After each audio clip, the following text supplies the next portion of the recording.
बहुत पुरानी बात है। एक जंगल में एक गुरुकुल था जिसमें बहुत सारे बच्चे पढ़ने आते थे।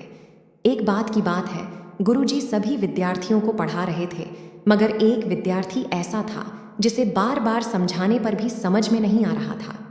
गुरुजी को बहुत तेज से गुस्सा आया और उन्होंने उस विद्यार्थी से कहा, जरा अपनी हथेली तो दिखाओ बेटा।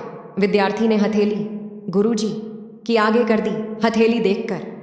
गुरुजी बोले, बेटा तुम घर चले जाओ, आश्रम में रहकर अपना समय व्यर्थ मत करो, तुम्हारे भाग्य में विद्या नहीं है।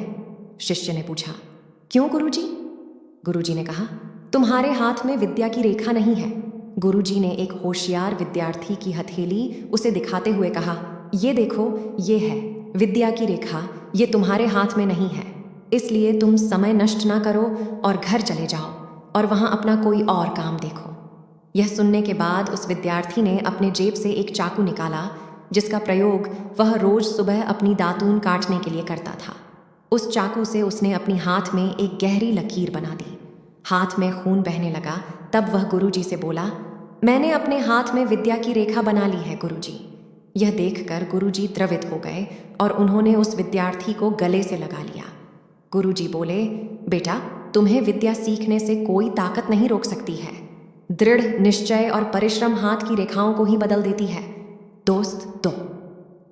वह विद्यार्थी आगे चलकर महर्षि पाणिनि के नाम से प्रसिद्ध हुए, जिसने विश्व प्रसिद्ध व्याकरण अष्टाध्याय की रचना की है।